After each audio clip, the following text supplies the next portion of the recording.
Antes de tudo, uma felicidade muito grande, né, estar retornando à FVJM, à Diamantina, rever amigos, rever colegas, ex-alunos e alunas. Quando eu comecei, né, na vivência, né, como professor universitário, as primeiras experiências foram aqui, né, então eu nutro um carinho muito grande, né, por tudo isso e por todas essas pessoas e situações, experiências que eu tive a satisfação de viver, né, e conhecer, no caso das pessoas aqui. Agradecer também na organização do evento pelo convite. Eu me lembro que quando eu cheguei, né, em 2014, eu cheguei exatamente na Semana de História, né? Eu não me lembro se era a primeira ou se era a segunda, mas era a primeira, né? Num momento muito festivo, muito bacana, e a partir daí, né, enfim, fiquei 2 anos até ir para a UFOP.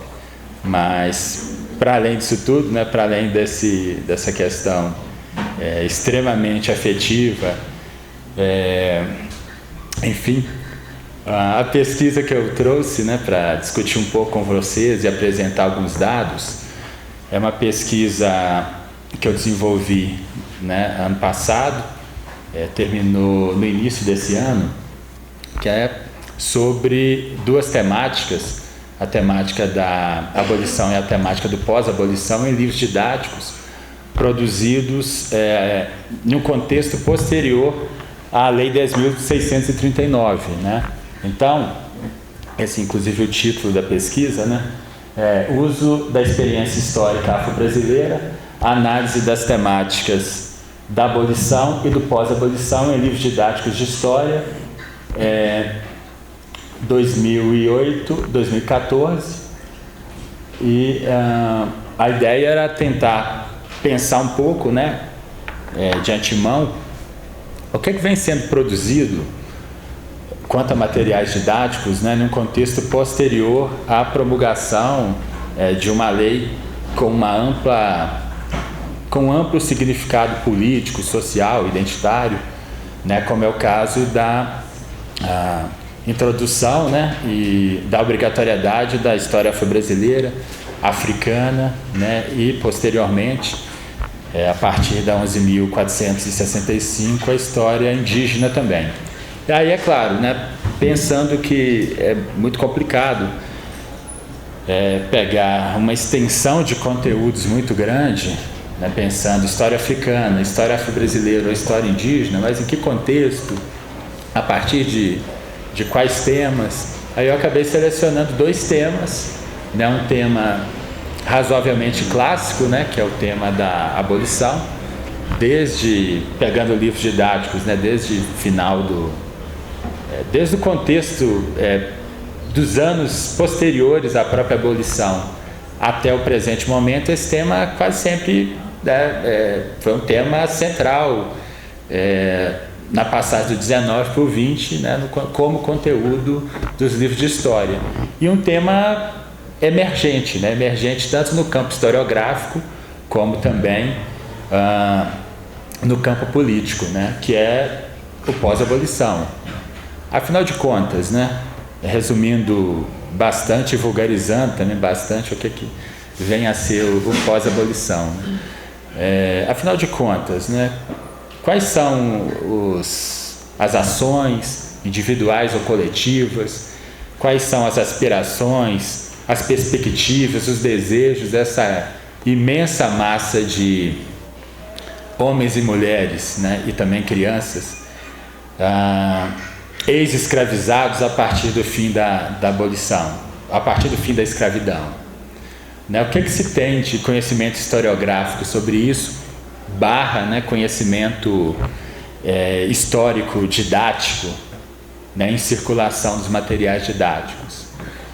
Então, essas 2 temáticas, né, foram pensadas inicialmente um pouco nessa tensão, né, pegar uma perspectiva, um recorte temático de um conteúdo, né, já presente na história brasileira ou, né, na história afro-brasileira, como é o caso da abolição, e um tema novo, né?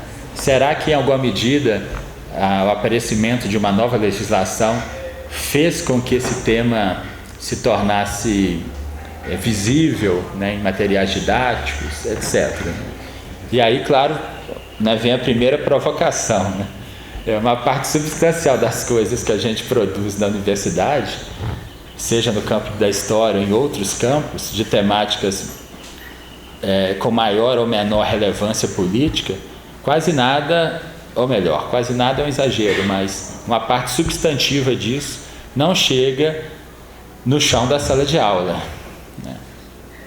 Quando chega, às vezes, até nos próprios cursos de formação inicial, né? Muitas vezes a gente pesquisa temas, questões, perspectivas na pós-graduação, mestrado, doutorado, pós-doutorado, etc. E nem no curso de graduação daquela mesma área de conhecimento, né, como é o caso da história, a gente discute aqueles temas, né? Quando, muito menos, evidentemente, e infelizmente, na educação básica, né? No caso de alguns temas, algumas questões que poderiam ser extremamente potentes para reconfigurar, né, o ensino de história entre nós. Guilherme, por favor. Então, em síntese, né, essa pesquisa ela tentou investigar os usos e abordagens da história afro-brasileira localizada nos recortes temáticos da abolição e do pós-abolição, tendo como suporte coleções didáticas aprovadas e reeditadas em 3 edições, né, do Programa Nacional do Livro Didático, 2008, 2011 e 2014. A investigação tentou, né, se localizar num quadro mais amplo de reflexões sobre o ensino de história e suas interfaces com a constituição de memórias relacionadas à experiência histórica afro-brasileira.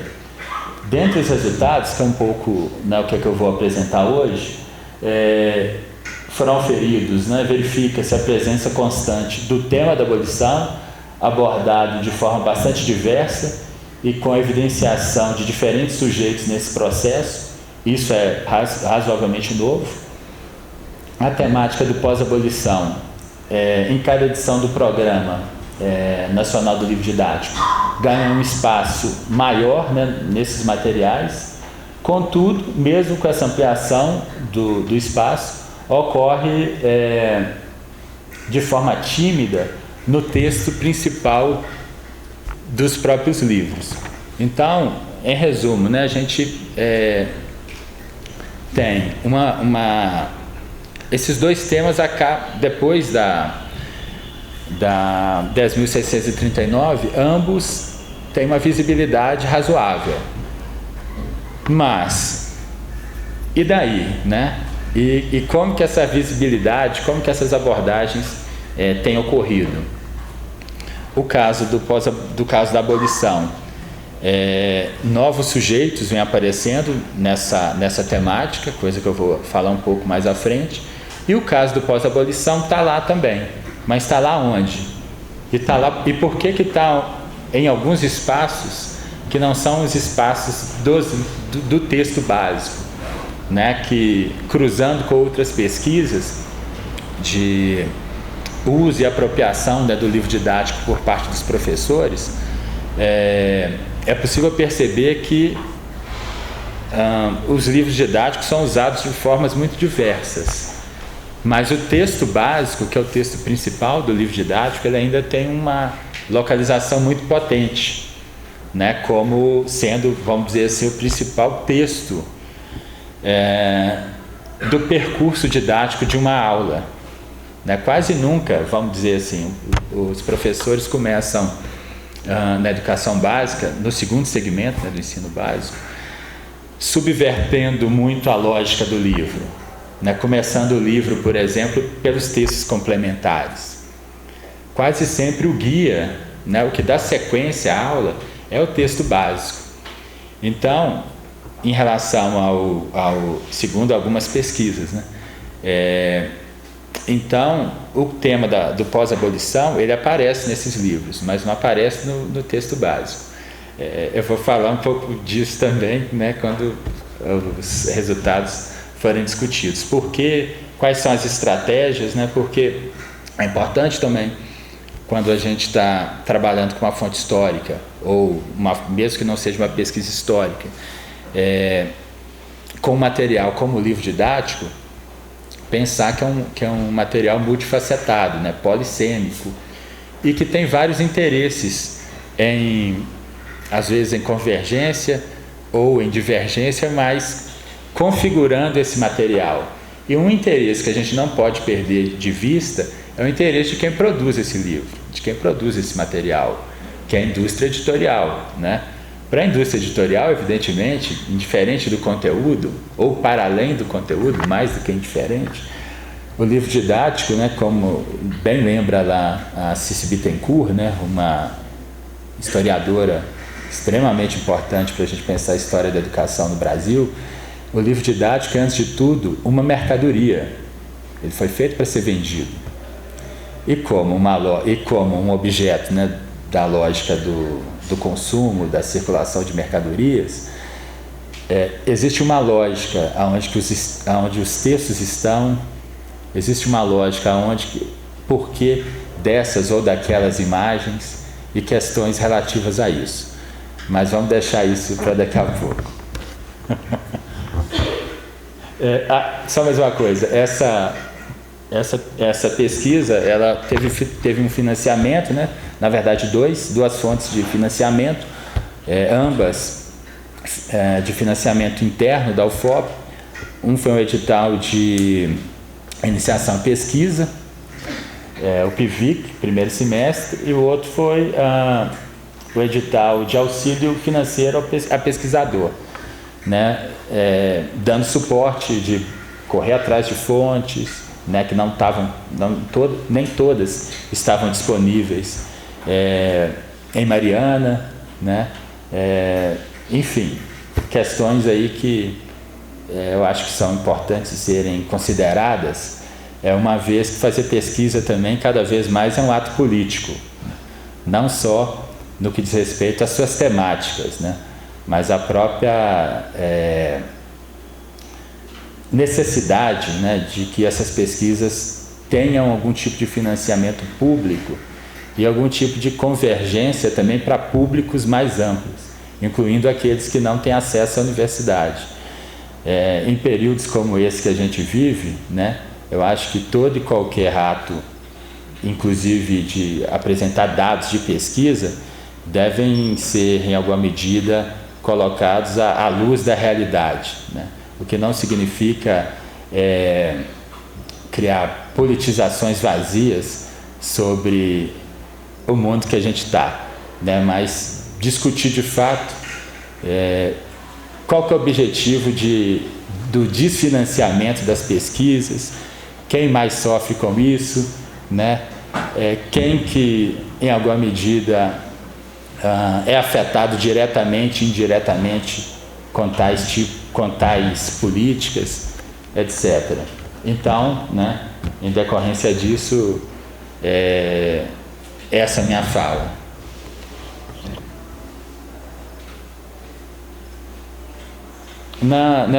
Nessa pesquisa, né, foram investigados 45 coleções didáticas. Quando a gente soma os 3 editais, 2008, 2011, 2014, tem uma composição de 54 coleções, né? Eu consegui acessar quase que todas, o que foi um trabalho muito difícil e grande no primeiro momento, até mesmo porque, né, livros didáticos, tirando no caso de um ou outro laboratório de história, uma outra biblioteca, ou nesse caso também, né, o auxílio muito substancial da biblioteca do livro didático existente, né, na Faculdade de Educação da USP, você não tem um arquivo, você não tem lugares que catalogam livros didáticos. Inclusive, essa também é outra dimensão desse material que é extremamente importante que a gente tem em mente, né? Qual que é a função do livro didático, em alguma medida, né? É um livro com uma duração de uso muito curta, que é o período, né? É o período de escolha desse material, né? Que ocorre de 3 em 3 anos nas escolas públicas, e depois disso esse livro é reeditado ou sai de circulação, e muitas das vezes, né, as bibliotecas das escolas, como ele sai de circulação, não justifica guardar esse material, né? Às vezes ele é dado aos estudantes, né, no final desse ciclo e coisas desse tipo. E aí rastrear e criar um conjunto razoavelmente grande, né, um acervo razoavelmente grande desse material não é algo muito simples, mas foi possível, né, mesmo ficando uma parcela aí um pouco significativa, né, numericamente, de fora, que eram 54, eu consegui analisar 45 coleções, e dessas 45, como o tema da abolição e do pós-abolição estão geralmente concentrados nos livros do 8º e do 9º ano, eu acabei investigando só os livros do 8º e do 9º ano, né? Priorizando, claro, o conteúdo de história do Brasil, né? No caso da abolição, foi um movimento muito mais tranquilo, né? Porque você tem aqueles capítulos lá, a consolidação da República, o fim do Império no Brasil, os últimos anos da monarquia e coisa parecida, que concentra essa temática. Mas no caso do pós-abolição, não, né? Aonde o pós-abolição vai aparecer no conteúdo de história? Durante todo o conteúdo do século XX, né? Da República Brasileira e suas interrupções, né? Por regimes ditatoriais, sejam aqueles do passado, sejam esses do presente, que ainda não consta nos livros didáticos. Vamos saber como que constará em um futuro qualquer, né? Mas então não tinha um capítulo específico, né? Era um movimento de ler todo esse conteúdo e tentar rastrear, por exemplo, na República anterior a Vargas, onde que isso aparecia, no período varguista, posteriormente, e assim até, né, o final do conteúdo. Então o movimento, né, foi de tentar encontrar episódios que a gente pudesse caracterizar dentro daquilo que a historiografia a respeito do pós-abolição, né, entende como eventos do pós-abolição. Alguns eu listei posteriormente. E aí, claro, né, para pensar a pesquisa, alguns aspectos e algumas questões foram norteadoras. A primeira delas seria a tentativa, né, de compreender a extensão das mudanças sugeridas e produzidas por políticas curriculares na configuração do material didático, de materiais didáticos. Nesse caso em questão, né, nesse caso em questão pressupõe um reposicionamento dos negros na história do Brasil. Então, a respeito desse primeiro aspecto, né, qual que era a minha preocupação?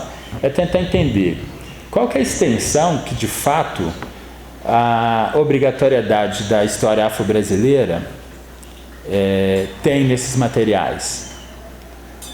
É só algo factual e está contemplado a legislação, né, está contemplada a questão, né, posta pela obrigatoriedade, ou existem outras leituras, né, em circulação nesses materiais? Qual que é a profundidade dessa conversa? Depois, né, o segundo aspecto é compreender se essa produção didática, né, se esse conjunto de livros didáticos, pós a lei, pode ser entendido como espaço de possível superação daquilo que a historiadora Hebe Matos chama de lugar encapsulado, né, do negro na historiografia e na memória nacional. O que ela chama de lugar encapsulado? Ela tem um entendimento, né, que no imaginário, na memória nacional e em parte da historiografia em circulação, tanto a didática, né, como a acadêmica, até início desse século, que a experiência negra era entendida dentro de uma cápsula, que no passado estava colada à imagem do escravo, né, ele não era nem do escravizado, né, a imagem do escravo, e no presente, exclusivamente, estava também encapsulada, né, na imagem de um sujeito à margem, né, dos processos históricos, que não se organizavam coletivamente, né, que estavam dados à marginalidade no tempo presente.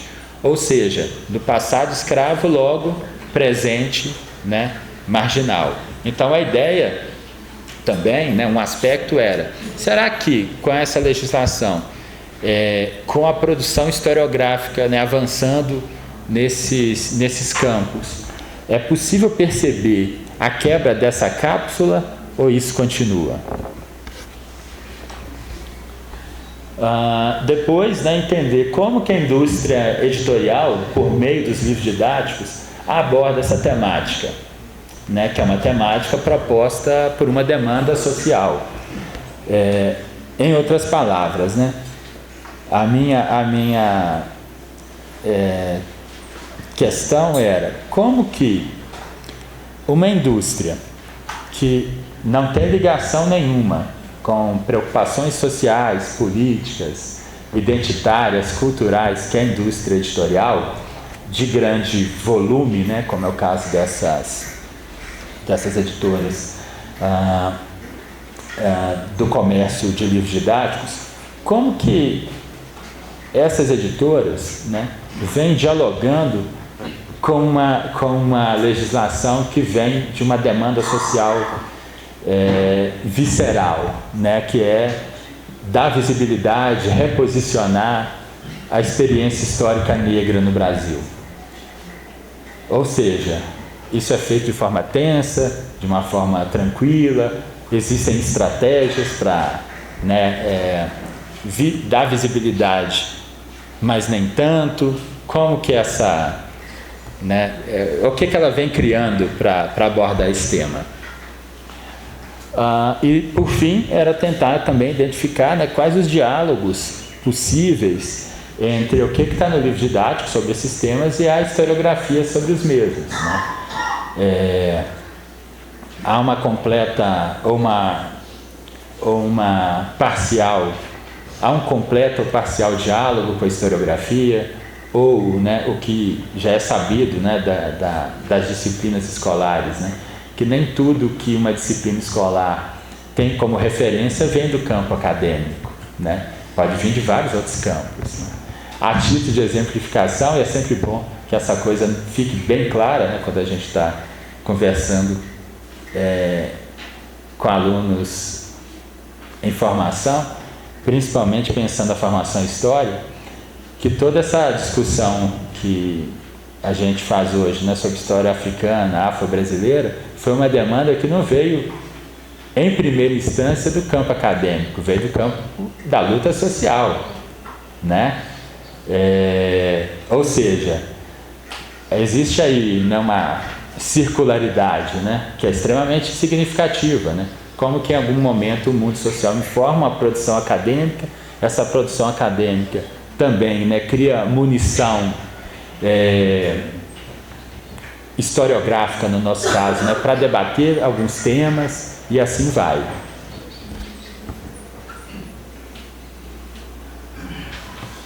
E aí eu trouxe alguns dados, né, sobre resultados obtidos e tal. Foi uma pesquisa também, no primeiro momento, um pouco curta, mas que deu para ter um pouco desse cenário, né? E o que a gente acabou observando foi o seguinte, em relação à questão do lugar encapsulado. As coleções apresentam alguns indícios para a superação desse lugar, né, encapsulado, que associa e remete à experiência afro-brasileira exclusivamente à condição do escravismo. Foram identificados diversos temas, sujeitos, acontecimentos históricos localizados no pós-abolição, por exemplo, associações negras, a imprensa negra, movimento social negro em diversos momentos, como, por exemplo, nos anos 50, 60, alguns livros trazem a experiência do teatro experimental do negro, depois, na década de 80 para frente, o MNU, mais contemporaneamente, como que o movimento hip hop, né, apresenta-se como uma faceta das representações, né, negras, urbanas, periféricas no Brasil contemporâneo. Junto com isso, a produção cultural, né, negra, seja por meio da própria da lembrança disso, né, no texto básico, seja por meio principalmente de atividades propostas, né, nesses capítulos, trazendo letra de música, pedaços de fragmentos, né, da produção literária negra contemporânea, enfim. E junto com isso também nas atividades, né, práticas de combate ao racismo, coisa parecida. E no que diz respeito ao contexto da abolição, né, e os indícios, né, de contra-resposta ao lugar encapsulado, a gente vê, né, muito no texto básico, uma narrativa, né, que traz a participação de libertos no processo abolicionista, a formação de quilombos abolicionistas, como que alguns desses sujeitos, com destaque para alguns, né, como Luiz Gama, etc., foram criando estratégias, né, de rua, jurídicas, no parlamento, fazendo aliança com setores não negros, né, mas progressistas no sentido da abolição e coisas parecidas. É o início, né, de um processo de, como eu disse, né, são alguns indícios de uma contranarrativa a essa história que aprisionava, né, que encapsulava essa experiência histórica negra brasileira a essa condição, né, passado escravismo, presente marginalidade.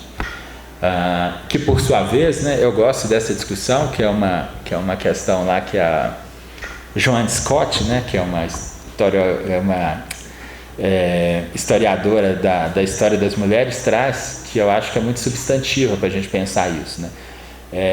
Que é a seguinte: pô, ela não fala, tá? Pô, por minha conta. Trazer a história negra ou feminina, como é o caso dela, ou trans, enfim, dar visibilidade a isso só faz diferença?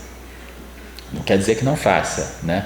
Mas o interessante também do que ela traz para além disso, quando você coloca esses outros sujeitos históricos na narrativa histórica, você, em alguma medida, começa a reposicionar uma narrativa mestra. Em que sentido? A gente nunca pensou a história republicana brasileira dos primeiros anos com a presença de sujeitos negros. Ou seja, ou a gente nunca pensou, em alguma medida, né, as reações ao regime civil-militar, né, iniciado em 64, para além, né, de alguns grupos, como, por exemplo, o novo sindicalismo, as comunidades eclesiais de base. E o que esse tipo de perspectiva, né, historiográfica nos possibilita, inclusive chegando nos livros didáticos?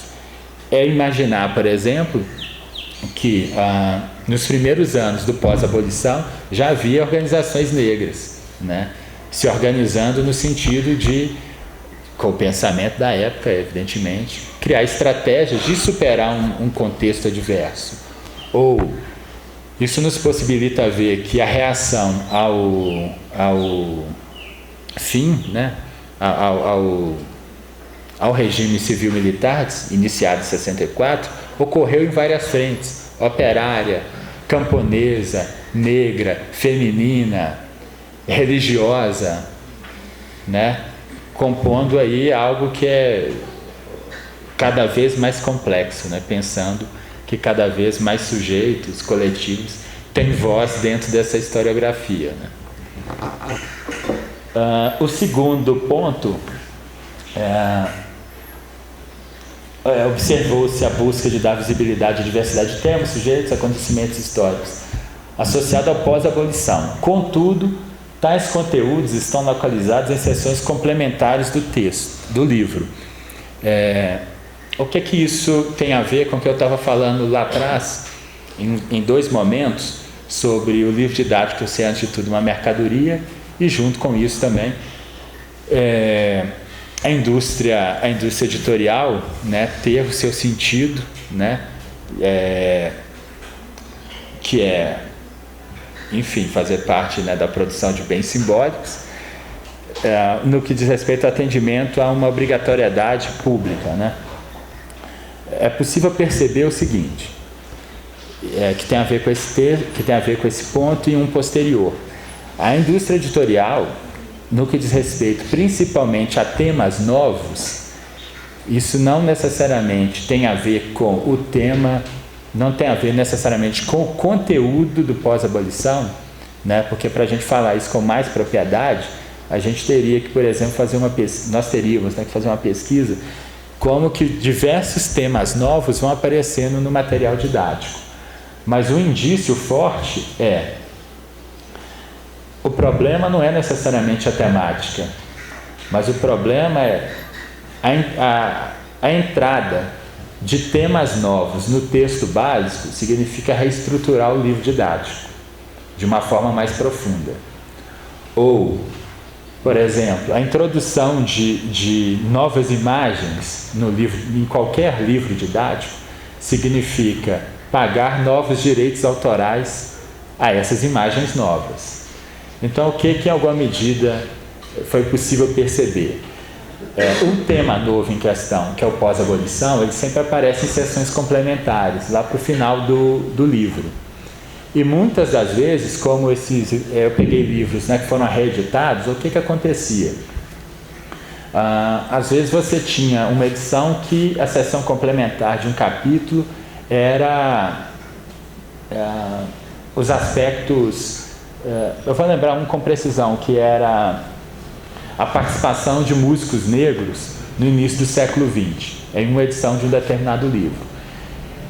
Por exemplo, do oitavo ano. Na edição posterior desse mesmo livro, essa seção complementar tinha outro tema, como, por exemplo, sei lá, né, o conflito em Canudos. Ou seja, é possível você mexer nessa seção complementar, que são 2, 3, 4 páginas no máximo, você mexer na estrutura do livro, para todo e qualquer tema. Então, eu peguei pedaço da mesa anterior, né, um tema que eu escutei a Flávia dando uma resposta, né, um tema emergente. Como que o uso do passado medieval vem ocorrendo por meio de uma série de artefatos contemporâneos e tecnológicos, né? Jogos digitais, etc, etc. Cinema e tal. Isso é um tema novo. Isso não vai entrar no texto básico. Por quê? Porque significa reestruturar o texto básico, que é praticamente o mesmo em todas as edições. Não muda, né? O que muda? As seções complementares, os exercícios e as legendas. E aí, pegar esses livros também em série é interessante nesse sentido. Você pega determinados livros da edição de 2008, que tem tratando da revolta da Chibata. Aí tem falando sobre os participantes e tal, tem a fotografia e algumas fotografias, a legenda está participantes da revolta da Chibata. Bom, a edição desse mesmo livro, né, de 2011, está essa mesma imagem, né, ou seja, não alterou nada no que diz respeito, né, aos custos de produção, mas a legenda está: participantes da revolta da Chibata. Observe que todos são afro-brasileiros. Ou seja, a indústria editorial, para diminuir os custos, possivelmente, esse é um indício, vai criando estratégias editoriais para tratar do tema. E aí criar outros sentidos, né? Sem mexer naquilo que é estrutural, né? Que é o texto básico, que é a narrativa que quase sempre os professores acessam com mais frequência.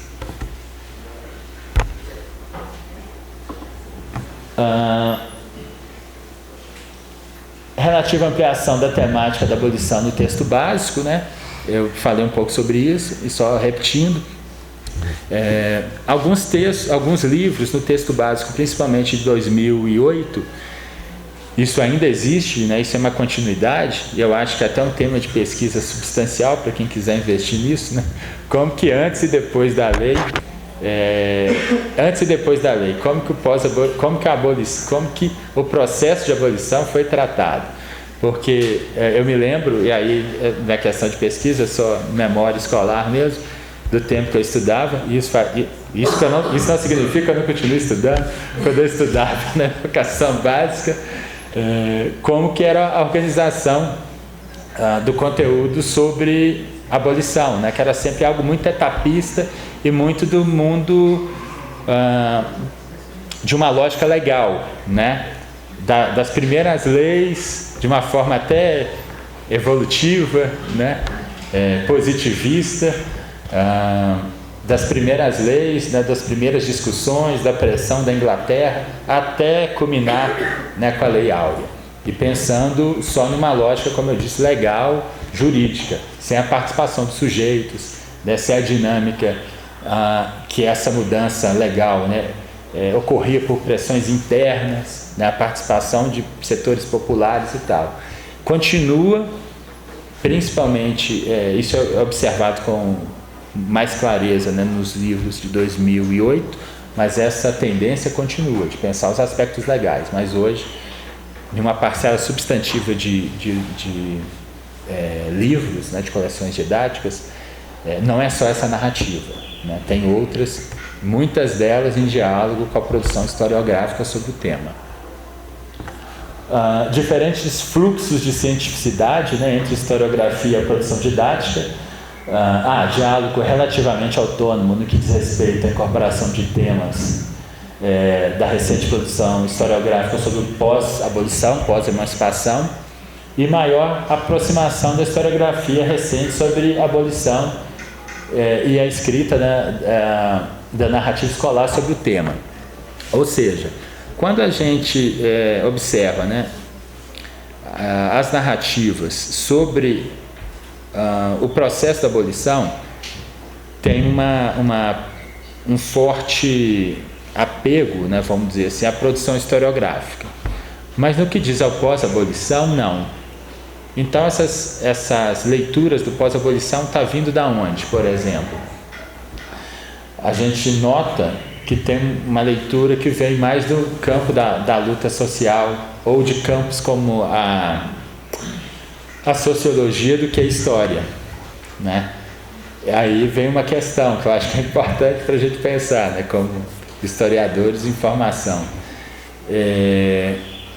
que é como que ainda a gente resiste em alguma medida com algumas temáticas localizadas no tempo presente, né? Para além do que já se faz muito bem há muito tempo, né, uma nova história política localizada no Brasil contemporâneo, né? Não são poucas e são muito boas as pesquisas dessa natureza, né?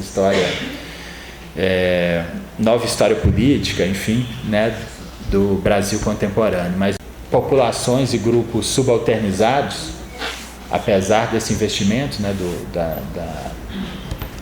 da historiografia relativa ao pós-emancipação, pós-abolição, ainda isso não compõe a narrativa do livro didático com muita força. Me parece que as fontes são de outros campos, outros lugares.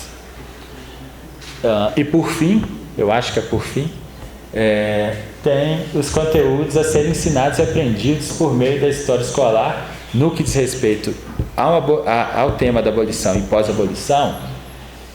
Eles ocorrem especialmente nas atividades propostas. E isso explicita uma dimensão, né, do uso do passado e da história escolar, que é a finalidade formativa, ético-política e cultural, que é uma ideia lá do Henri Monod, né?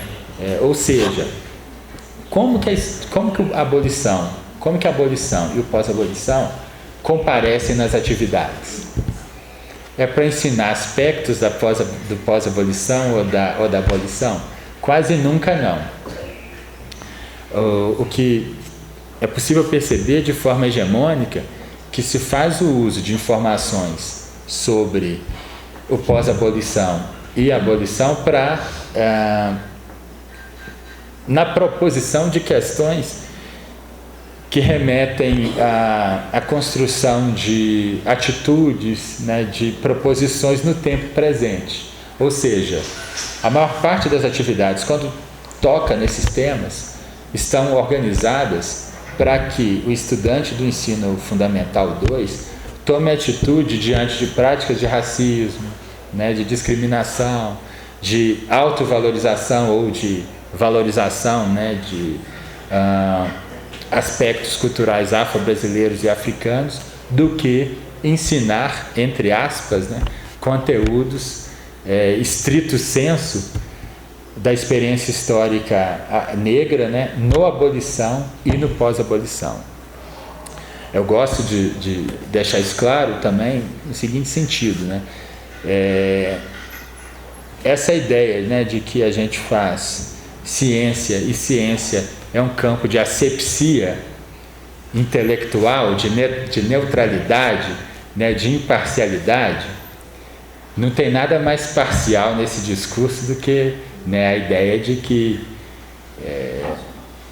as coisas flutuam ao Deus dará por aí, né? Toda a produção de conhecimento tem a subjetividade do pesquisador, toma escolhas políticas, epistemológicas, identitárias, etc, etc, né? E uma dimensão dessa perspectiva pode ser percebida no livro didático de história, principalmente por meio das atividades, não do texto básico, né? O que é algo muito significativo, né? Porque mesmo que nem sempre os estudantes façam todas, ou são solicitados a fazer, né, todas as atividades, o lugar onde que o estudante intervém no livro didático são nas atividades. E curiosamente, o que me deu muito trabalho também de pesquisar, tanto nesse momento como anteriormente no doutorado, é buscar pesquisas que analisam atividades didáticas de história. A gente tem muita coisa produzida sobre texto, mas sobre atividade, né, como que essas atividades são pensadas, para quê, quais as finalidades, o que se espera que um estudante aprenda, quase nada, muito, muito pouco. E é o lugar, né, como eu disse, para finalizar, aonde que de fato o estudante intervém no livro didático, né, de forma mais incisiva, né? Não que ele não intervenha durante a fala do professor, explicando o conteúdo que está no livro ou não, enfim. Mas o que foi construído no livro para ele intervir são as atividades. E pouco se discute sobre isso. Eu acho que... tem mais duas coisas. Como é que eu estou de tempo? Pode desenvolver mais um 5. Tá bom. Obrigado. É possível, né, perceber, constatar-se a importância das políticas públicas nas induções curriculares, né, como é o caso que eu disse como central na pesquisa, né, que é a obrigatoriedade da história afro-brasileira, e aí é difícil, né? A gente não tem como tratar desse tema, evidentemente, mas é muito significativo como que algumas narrativas do livro didático vêm sendo reorganizadas, mesmo à margem, etc., etc., a partir da produção historiográfica sobre esses temas, que ganhou um grande volume depois da Lei 10.639. E por fim, coisa que eu já disse, né, a incorporação desses novos temas quase sempre são feitos por meio de estratégias editoriais, ou seja, o texto básico, né, não se mexe, o que aparece de novo está localizado, né, em partes periféricas do livro e nas atividades, ou legendas, a criação de boxes para destacar determinada questão, enfim. Bom, é isso. Espero que eu tenha contribuído com algo e, né, no final da nossa conversa, que eu vou passar para a professora Vanessa, a gente conversa mais um pouco, né, a partir de questões e tal. Obrigado mais uma vez, e mais uma vez uma grande satisfação de estar aqui.